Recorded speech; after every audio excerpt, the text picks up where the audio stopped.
911 is a joke. Public enemy #1, I've been ranked. The rock's not crumbling. The leprechauns have magically run out of pranks. Your son on the federal jail line mumbling something about having too much in his drink. You know how dumb that is? Another one fumbled his, wonder how I get the blame. Niggas. For months, everybody kept asking the same question. Was Jay-Z ever going to respond? Drake had been throwing slick lines. Fans were breaking down lyrics like detectives. Blogs were connecting bars to business moves, Super Bowl politics, Kendrick Lamar, old industry tension, and everything in between. And Hov stayed quiet. No Instagram rant, no interview crash out, no angry tweet, no podcast response, just silence. But then he walked on stage at Roots Picnic in Philadelphia with the Roots behind him, thousands of people in front of him, and he did what Jay-Z always does when he wants people to listen. He rapped. And in that freestyle, one line changed the whole conversation. A rapper can't be myope. That was the moment the internet froze. Because Jay wasn't just rapping like a legend doing a festival set. He sounded like a man who had been watching everybody talk crazy for months and finally decided to remind them exactly who they were talking about. Then came the line that made Drake fans jump out of their seats. The jig is up, only this time, Hov flipped it back. And that is where this whole thing got personal. Because this was not just about one lyric. This was not just about one festival. This was bigger than Drake and Jay-Z trading subliminals. This was about status. This was about charts. This was about old power versus new power. This was about whether Drake is really bigger than the legends he grew up under, or whether Jay-Z is still standing on a level so high that even Drake's biggest wins still look small from where Hov sits. And the craziest part is this. Just a few weeks before this, Jay-Z was sitting in a major interview saying rap battles might be getting too destructive for hip-hop. Then he walked on stage and gave people one of the most talked about subliminal responses of the year. So now everybody is asking one question. Did Jay-Z clear the air, or did he just pour gasoline on the whole thing? Hey, the lie, someone come date me up. If I call up your shorty right now, she picking up. You boys got big on my... To understand why Jay-Z's freestyle hit so hard, you have to go back to Drake. When Drake dropped ICEMAN, fans immediately started looking for bodies. That is what happens with Drake now. Every album is not just music. It is a crime scene. People pause every bar, zoom into every name, check every date, and try to figure out who he is really talking to. And on Janice TFU, one line stood out. Drake talked about the old guard and then said the jig is up.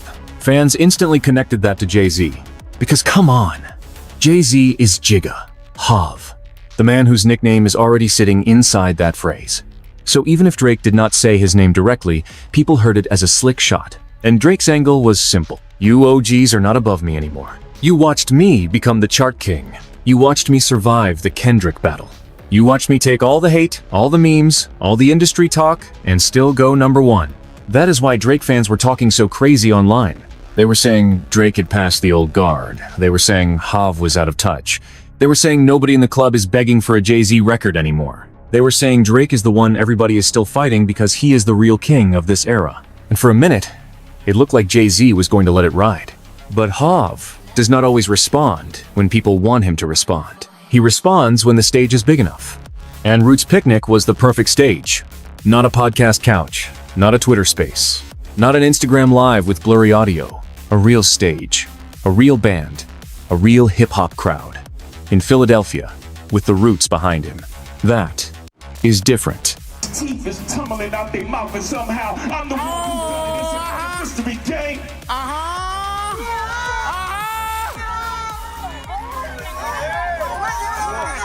You had to cash cow and thunk it, but you punked his, I'm the one who struck. Now look at the timing. Jay-Z was already stepping back into public view. This was not some random club appearance. Roots Picnic had been promoted as a major moment. The Roots backing Jay-Z is not a normal concert setup. That is a statement. That is hip-hop theater. And Jay knows theater. He knows when to let the room breathe. He knows when to make one line feel bigger than a whole verse. He knows when to speak quietly, so everybody leans in. So when he opened the set with new bars, it felt like he was not just performing. It felt like he was answering a year of noise. Drake noise. Nicki noise. Dame Dash noise. Jaguar Wright noise. Fans trying to drag his name into every conspiracy conversation online. People questioning his legacy. People saying he is not top 10. People calling him washed. People saying the new generation does not fear him. And that is why the first punch was not just about Drake. A rapper can't be my op. That line is disrespectful in a very Jay-Z way. It does not scream. It dismisses. It says, "You are thinking this is a rap beef. I am thinking bigger than rap. You are counting songs. I am counting buildings. You are looking at charts. I am looking at ownership. You are trying to stand across from me. I am telling you there is no across from me." That is why the line hit different. Because Jay-Z was not trying to battle Drake like Kendrick battled Drake. He was not trying to make a not like us moment. He was not trying to turn the whole crowd into a chant. He was doing the Hov thing. A few lines. A cold face. No names. Maximum damage. The pain, that hill you can die on. It's way too much flack that comes from those plains. I'm killing them softly. What's understood don't need to be explained. You want it one way, it's the other. And the internet split immediately. One side was saying Hov still got it. They said this is why Jay-Z is different. He does not need to jump online every week. He lets people talk, then steps outside one time and changes the temperature. Another side said Drake is still winning because everybody is still responding to him. And that is a fair point from the Drake side. Because look at what is happening. Kendrick responded to Drake. Rick Ross responded. Joe Budden talked. The fans talk every day. Now Jay-Z gets on stage and the first thing everybody does is connect it back to Drake. That is Drake's superpower. Even when he takes a hit, the whole room is still talking about him. But this is also Jay-Z's superpower. Even when he barely speaks, the whole room starts decoding him. Drake creates volume. Jay-Z creates interpretation. Drake makes the internet loud. Jay-Z makes the internet investigate. That is why this moment became bigger than a freestyle.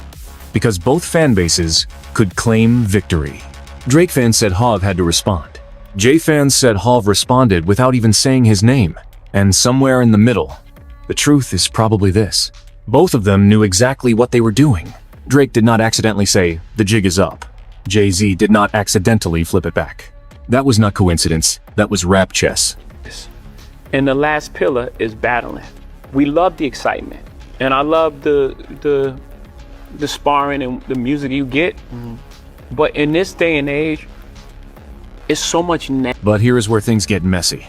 Because just before this freestyle, Jay-Z had already spoken about rap battles in a way that made people think he was above all this.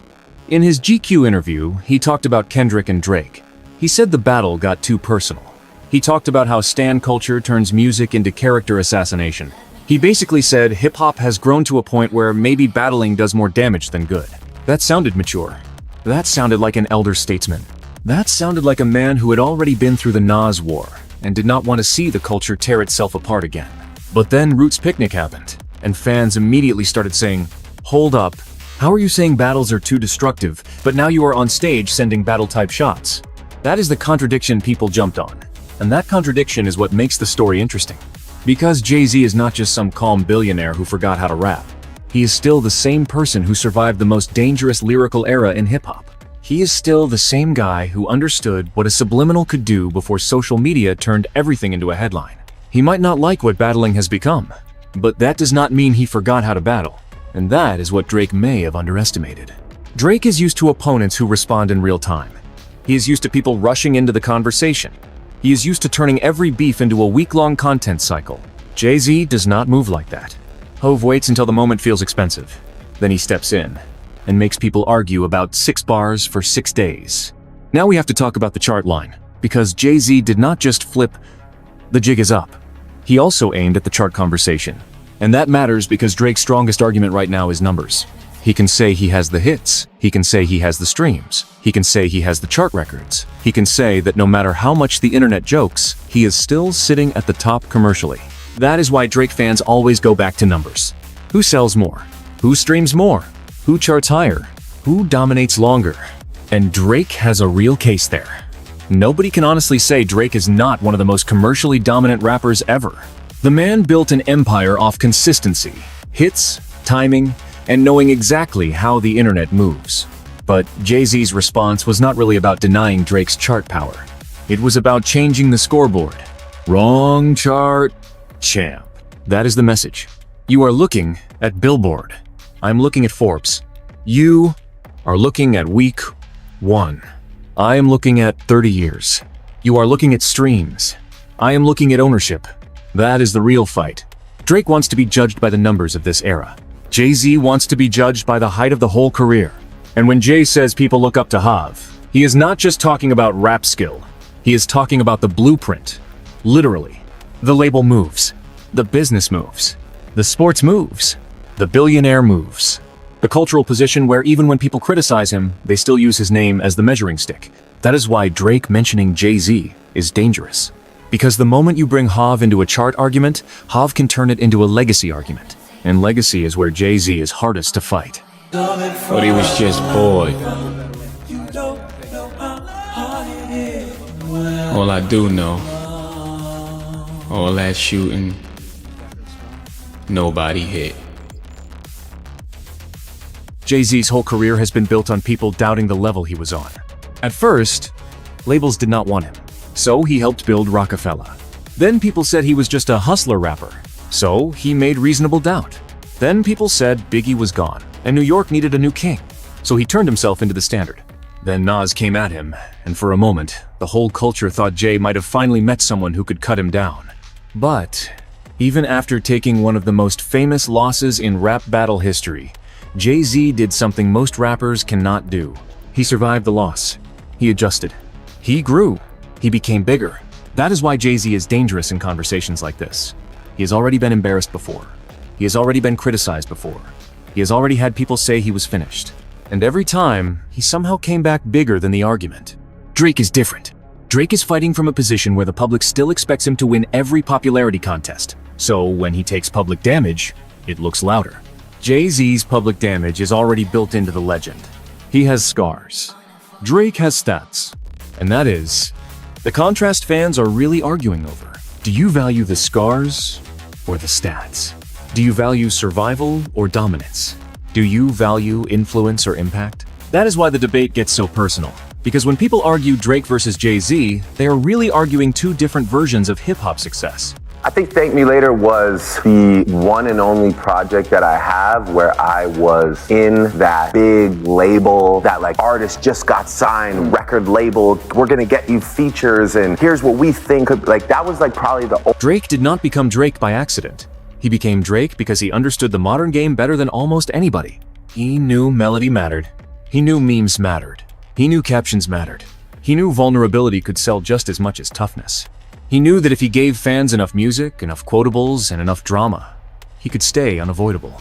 That is why even after the Kendrick battle damaged him in the court of public opinion, Drake still did what Drake always does. He dropped more music. He filled the room again. He made people react again. He made the industry talk again. And that is why some fans look at Jay-Z's response and say Drake already won, because Jay-Z responded. But there is another way to look at it. Jay-Z did not respond because he was scared. He responded because Drake finally stepped into a conversation Jay could not ignore. The old guard, the chart throne, the jig is up phrase. The idea that Jay-Z is now a relic and Drake is the real measuring stick. That is not just a diss. That is a challenge to history. And history is Jay-Z's home court. Hip-hop finally looked at all Drake's actions, jumping out of different genres and roles and like accent. I don't need evidence for this is the Atlanta thing. When he's just like, you just... This beef is not loud like Kendrick and Drake. It is colder. Kendrick came with direct strikes. Names, accusations, club chants, public humiliation. Jay-Z is not doing that. Jay-Z is doing executive warfare. He is making it sound like Drake is not even qualified to be his enemy. That is more disrespectful in some ways. Because a direct diss says, I see you. Jay's angle says, I see you trying to be seen. And that is what makes it personal. Drake has spent years trying to prove he belongs in every room. Pop room, rap room, street room, singing room, business room, legend room. Jay-Z is one of the people standing at the door of that last room. So when Drake takes a shot at the OGs, and Jay responds by saying rappers cannot be his ops, that is not just a bar. That is a gate closing. That is Hov saying, you may have the charts, but you still want the validation. And Drake's whole ICEMAN energy feels like a man who is tired of wanting that validation. He sounds like somebody saying, I do not need the old legends anymore. I do not need the industry to crown me. I already crowned myself. But if that were fully true, would the old legends still be catching bars? That is the question Jay-Z fans are asking. I steal on you suckers, I maul you niggas, gang. I ain't much for me, it's no how. Cancel the brunches, I remember the hunger pain. The price of the bricks going up. It's gonna cost you a B to even say my name.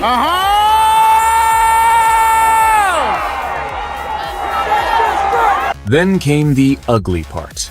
Because the second Jay-Z responded, people stopped talking about just the bars. They started attacking everything.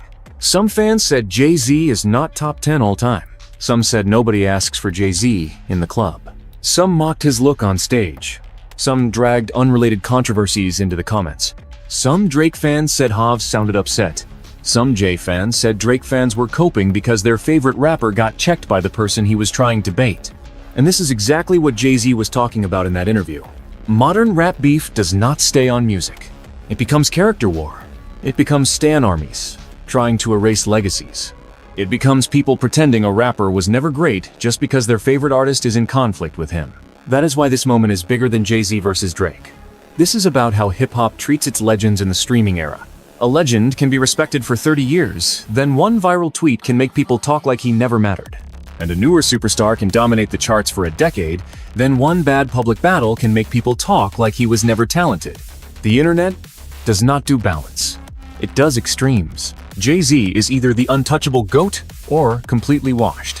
Drake is either the greatest hitmaker ever or a finished man begging for respect. The truth is probably somewhere in between. But truth does not go viral. Disrespect does. The most important phrase in the whole freestyle might not even be "the jig is up." It might be "wrong chart." Because that is Jay-Z's entire reply in 2 words. Wrong chart. Wrong measurement. Wrong conversation. Wrong room. Jay-Z is not saying Drake has no hits. That would be stupid. Jay-Z is saying hits are not the only scoreboard. And that is where Drake's biggest strength becomes complicated. Because Drake's numbers are historic, but Jay-Z's career is institutional. Drake is a machine. Jay-Z is architecture. Drake runs the timeline. Jay-Z helped build the building the timeline argues inside. So when Drake says the jig is up, he is trying to expose the old guard. When Jay says the jig is up back, he is trying to expose the difference between being hot and being positioned. That is why the line cuts so deep. Because Drake is used to being the biggest artist in the room. Jay-Z is used to owning the room. Those are not the same thing. Now the big question. Did Jay-Z go too far? Honestly, no. Not by rap standards. He did not name Drake. He did not make wild accusations. He did not turn it into a personal scandal. He kept it mostly inside rap language. Status, charts, ownership, respect, legacy. That is why the response is smart. It gives Jay-Z fans enough to celebrate. It gives blogs enough to post. It gives Drake fans enough to argue against. But it does not force Jay-Z into a full battle. That is the real move. Hav can step back after this and say nothing else. And if Drake responds, Drake looks like the one chasing the fight. If Drake ignores it, Jay's lines sit there. That is the trap. Jay-Z placed the bar in the middle of the room and walked away. Now, Drake has to decide if he wants to pick it up. And that decision is dangerous. Because if Drake responds, he is not just responding to one rapper. He is responding to the entire legacy machine behind Jay-Z. Rockefeller history, New York pride, business mogul status, Beyoncé-level celebrity gravity, Super Bowl politics, Kendrick connections, every old debate about whether Drake truly belongs next to the greatest rappers ever. That is a lot of weight for one response. But if there is one thing we know about Drake, it is this. He does not like letting people have the last word. So what happens next? That is where this story gets dangerous for both sides. If Drake fires back directly, the internet will explode. But he has to be careful. Because going directly at Jay-Z is not the same as throwing a slick line at an unnamed OG. Jay has too much history, too many alliances, too much cultural armor. But Jay also has to be careful. Because Drake is not some easy target. Drake knows how to make one line travel further than a whole verse. He knows how to weaponize fan bases. He knows how to turn a response into a rollout. And right now, every major conversation around him becomes content whether people love him or hate him. That is why this is not a normal rap situation. Both men benefit from the noise. Drake benefits because everybody is still reacting to him. Jay benefits because one freestyle reminded the world he can still shift the room without dropping an album. And the fans? The fans are doing what fans always do. They are picking sides, making edits, cutting clips, posting screenshots, rewriting history, and turning every little bar into a war. But here is the part people need to understand. Jay-Z and Drake are not just fighting over bars. They are fighting over what greatness means now. For Jay-Z, Greatness is longevity, ownership, influence, surviving eras, becoming bigger than music. For Drake, greatness is dominance, numbers, control of attention, staying relevant no matter how many people try to count him out. And that is why both fan bases are so emotional, because both sides have evidence. Jay-Z fans can point to 30 years of influence. Drake fans can point to numbers nobody can ignore. Jay-Z fans can say Hov made the blueprint. Drake fans can say Drake broke the scoreboard. And now, with one freestyle, those two worlds crashed again. The old king did not yell. The new king did not bow. And hip-hop is sitting in the middle trying to figure out who really has the higher ground. Was Jay-Z's response enough to remind Drake who he is dealing with? Or did Drake already win because even Hov had to respond? That is the argument now. And nobody is letting it go. Because when Jay-Z said a rapper cannot be his op, it sounded like a warning. When he flipped, the jig is up, it sounded like a receipt. And when he told them they were looking at the wrong chart, it sounded like the real message. You can be number one this week, but I am still the person you look up to when you are trying to understand what number one can become. That is why this got personal. Not because names were screamed, not because threats were made, but because Jay-Z attacked the one thing Drake protects the most, his position. And Drake poked the one thing Jay-Z protects the most, his legacy. Now the whole culture is waiting. Does Drake answer? Does Jay say more? Or was this just Hov stepping outside one time to remind everybody that silence does not mean weakness? Drop your thoughts in the comments. Did Jay-Z really check Drake with this freestyle, or did Drake bait him into responding? Like, subscribe, and send this to somebody who still thinks this is just about one bar. Because this is not just the jig is up. This is old power versus new power. And hip-hop might be watching the beginning of a whole new chapter.